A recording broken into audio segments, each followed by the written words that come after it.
Guys, welcome back to our channel Eudaimonia classes. आज हम class 6th geography chapter 3 करेंगे, that is motions of the earth. जो chapter 2 है पूरा उसका कंटिन्यू है। तो आज हमें पता लगेगा किस तरीके से दिन रात होते हैं, कैसे ठंडी गर्मी होती है, सीज़न चेंज होते हैं, ये सब आज हम इस चैप्टर में देखेंगे।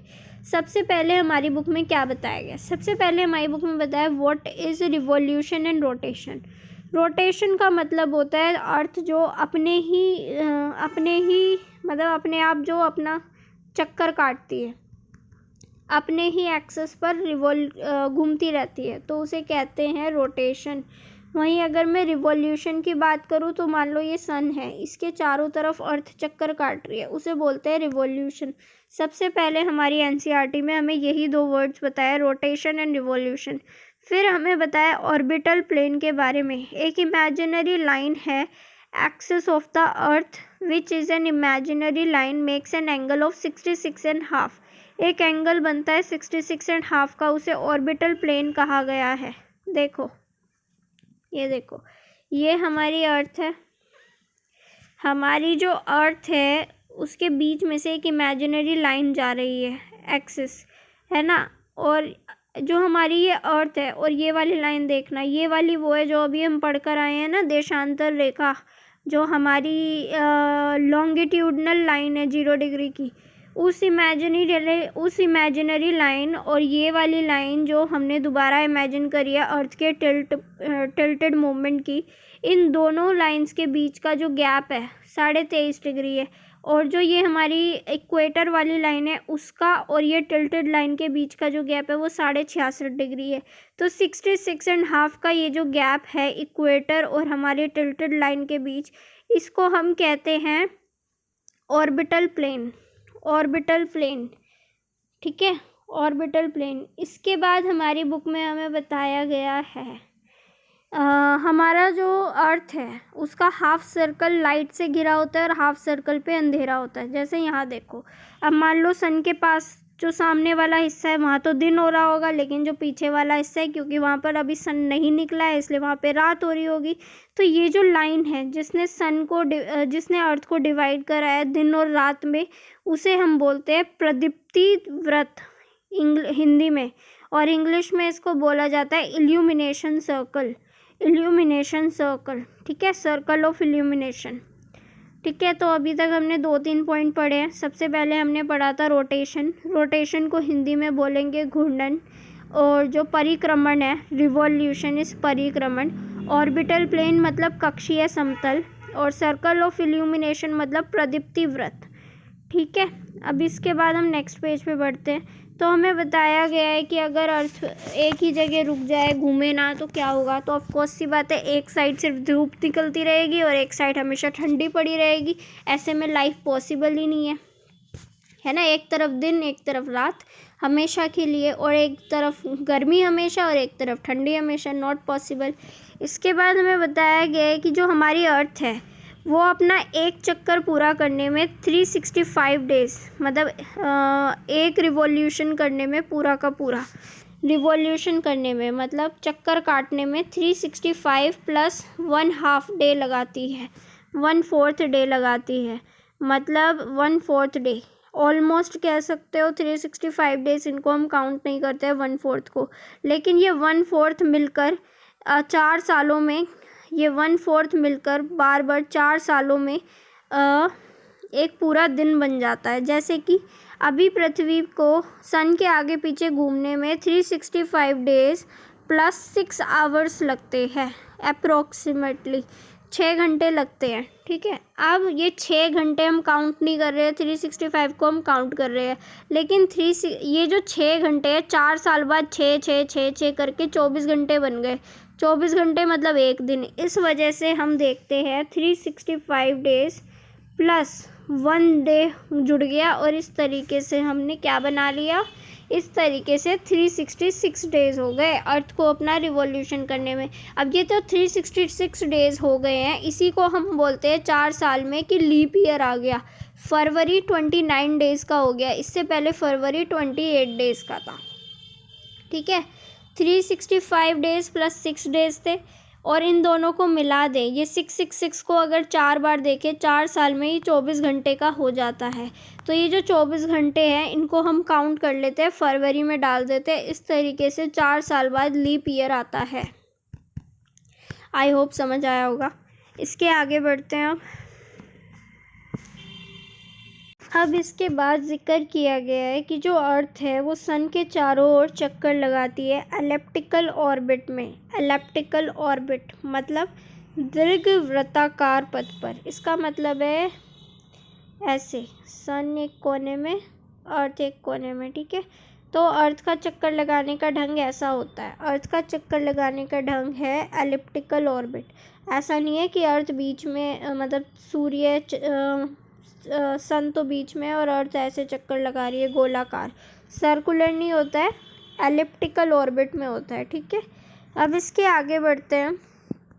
इसके आगे हमको पढ़ना है कि आप देख सकते हो 21 जून का टाइम जो होता है ना, उस टाइम पर सबसे लंबा दिन होता है और सबसे छोटी रात होती है। इसे हम समर सोलिस्टिस कहते हैं। समर सोलिस्टिस, जिसमें दिन लंबा और रात छोटी होती है। ऐसा क्यों हो रहा है, अब हम इसे फ़ोटो के थ्रू समझेंगे। अब देखो, सन यहाँ पर है और यहाँ पर आपका हो गया 21 जून का टाइम। इस टाइम पे क्या होता है ना, सन की रेज डायरेक्ट पड़ती है इस वाली पे। अब ये कौन सी रेखा है, याद है कुछ? इसे बोलते हैं कैंसर। कैंसर पे डायरेक्ट सन रेज आ रही है, आप नोटिस करना।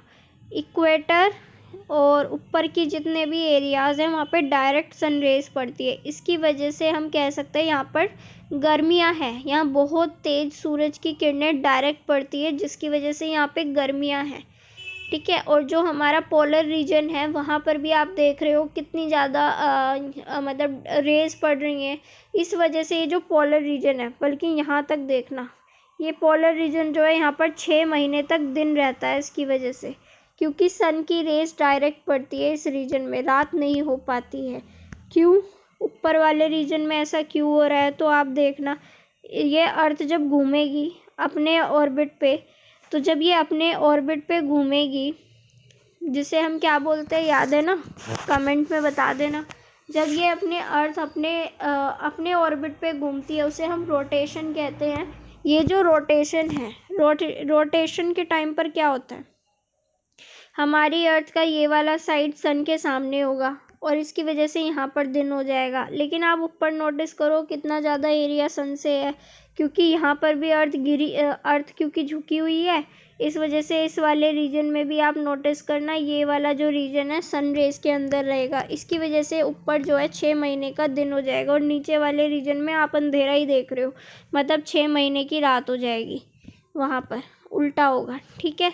तो ये आपका हो गया, समझ आया होगा। अर्थ टिल्टेड है, इस वजह से यहाँ पर गर्मियों का सीज़न रहता है। ऊपर वाले नॉर्दर्न हेमिस्फीयर में समर चल रहा है। 21 जून का टाइम जो होता है सबसे लंबा दिन होता है, सबसे छोटी रात होती है, इसे समर सोलिस्टिस कहते हैं। इसके बाद आप अपोजिट सिचुएशन पे आ जाओ। अपोजिट सिचुएशन में आप आओगे तो आप नोटिस करना 22 दिसंबर का टाइम है, जब कैप्रिकॉर्न पे डायरेक्ट सन की रेज पड़ रही होती है। डायरेक्ट सन की रेस पड़ रही होती है, इस वजह से हम देखते हैं कि यहाँ पर दक्षिण अयनांत हिंदी में और इंग्लिश में विंटर सोलिस्टिस आ जाता है। इस टाइम पर क्या होता है, इस टाइम पर आप नोटिस करोगे यहाँ पर से रातें जो होंगी आपकी लंबी और दिन आपका हाँ सही है, जो हमारा सदर्न हेमिस्फीयर है वहाँ पे रातें लंबी और दिन छोटे होने स्टार्ट हो जाएंगे। वहाँ पे रातें लंबी और दिन छोटे होने स्टार्ट हो जाएंगे सदर्न हेमिस्फीयर में, ठीक है।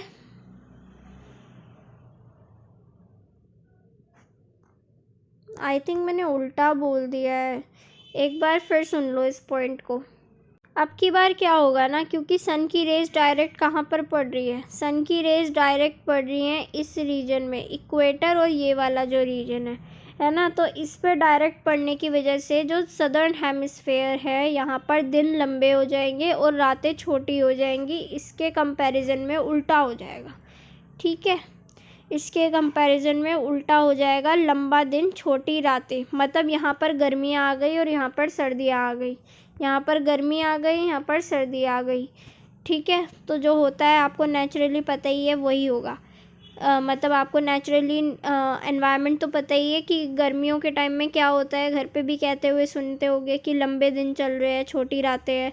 सर्दियों में सब कहते हैं कि भाई रातें लंबी हो जाती है, दिन छोटे हो जाते हैं, है ना, वही चीज़ हो रही है।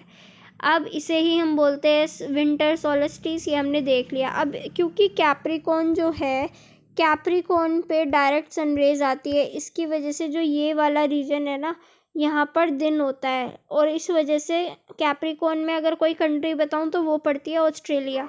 ऑस्ट्रेलिया कैप्रिकॉर्न में है, इस वजह से इनका क्रिसमस जो होता है वो गर्मियों में आता है, ना कि सर्दियों में आता है। ठीक है, अब आई थिंक आपको ये तो समझ आ ही गया होगा कि ये जो विंटर सोल्स्टिस है और समर सोल्स्टिस है, उत्तर अयनांत और दक्षिण अयनांत, ये क्या होते हैं। और आपको आई थिंक ये भी समझ आया होगा कि दिन और मतलब सर्दी गर्मी कैसे होती है, कुछ रीजन में सर्दियाँ कैसे आ जाती है, फिर गर्मियाँ कैसे आ जाती है। इंडिया कहाँ पड़ता है, कैंसर पे पड़ता है, इसलिए हमारा जून वाला टाइम गर्मियों का होता है। लेकिन अगर हम विंटर्स की बात करें तो हमारा विंटर्स आता है इस टाइम पे दिसंबर में, क्योंकि अर्थ जो है वो सन के सामने कैप्रिकॉर्न वाला रीजन हो जाता है, ना कि कैंसर वाला रीजन, इस वजह से। ठीक है, इस वजह से आप सर्दी गर्मी देखते हो। अब इसके बाद हम बात करेंगे दो और सीज़न की। ये होता है वसंत ऋतु और शरद ऋतु। मतलब वसंत ऋतु का मतलब है आपका ऑटम, मतलब ऑटम का मतलब गर्मी आने वाली है, और जो स्प्रिंग है मतलब सर्दियाँ आने वाली हैं। ठीक है, अब देखो ऑटम का टाइम और जो स्प्रिंग का टाइम होता है, उस टाइम पे टेम्परेचर आपने नोटिस करा होगा, ना ज़्यादा सर्दी ना ज़्यादा गर्मी। ऐसा क्यों होता है, तो ये जो टाइम पीरियड है, इस टाइम में सन की रेस डायरेक्ट पड़ती है हर जगह पे। देखो कोई भी हो, इक्वेटर हो या कैप्रिकॉर्न हो या कैंसर हो, कोई भी हो, सब जगह पे सेम टेम्परेचर रहेगा, सेम, क्योंकि सनलाइट डायरेक्ट सब जगह पे पड़ रही है, इक्वली पड़ रही है। इस वजह से यहाँ पे ना ज़्यादा सर्दी ना ज़्यादा गर्मी वाला टाइम होता है। ठीक है, ये हो गया स्प्रिंग एंड ऑटम का टाइम। इसी टाइम पर क्या होता है ना कि दिन और रात बराबर हो जाते हैं। जब दिन और रात बराबर हो जाते हैं इन टाइम में, तो उसे इक्विनॉक्स कहा जाता है। इक्विनॉक्स का मतलब है विषुव। विषुव कहा जाता है जब दिन और रात दोनों बराबर हो जाते हैं, क्योंकि अर्थ कहीं पर भी झुकी हुई नहीं है, पोल कहीं पे भी झुका हुआ नहीं है। ठीक है, इस वजह से अब ये टाइम होता है 21 मार्च का और 23 सितंबर का, जब इक्विनॉक्स देखने को मिलता है। मतलब कि दिन और रात बराबर हो जाते हैं, और कह सकते हो स्प्रिंग और ऑटम का टाइम आने का टाइम। ठीक है, तो नाउ आई होप आपको पूरा चैप्टर समझ आया होगा। इसमें हमें बस यही पढ़ना था कि किस तरीके से सीजन्स डिसाइडेड होते हैं, किस तरीके से दिन रात, ठंडी गर्मी, स्प्रिंग ऑटम, किस तरीके से ये सीजन्स आते हैं by revolution of the earth, by rotation of the earth. तो यहाँ पर आपको क्लास 6 की एनसीईआरटी समझ आ रही होगी। ये क्लास 6 के बच्चों के लिए भी है वीडियो, बिल्कुल बेसिक से समझाया जा रहा है। साथ ही ये UPSC aspirant competition exams, teaching के कंपटीशन एग्ज़ाम्स, यूजीसी नेट के ज्योग्राफी स्टूडेंट्स, हर बच्चे के लिए ये बनाई गई है वीडियो। सो इसको ज़रूर देखें, बेसिक से समझें, और प्लीज़ फॉलो करें, सब्सक्राइब करें, लोगों को भी इन वीडियोस के बारे में बताएं, ताकि चैनल को और मौका मिले आगे बढ़ने का, ज़्यादा से ज़्यादा लोग इससे जुड़े। So please follow, share, subscribe. Thank you so much.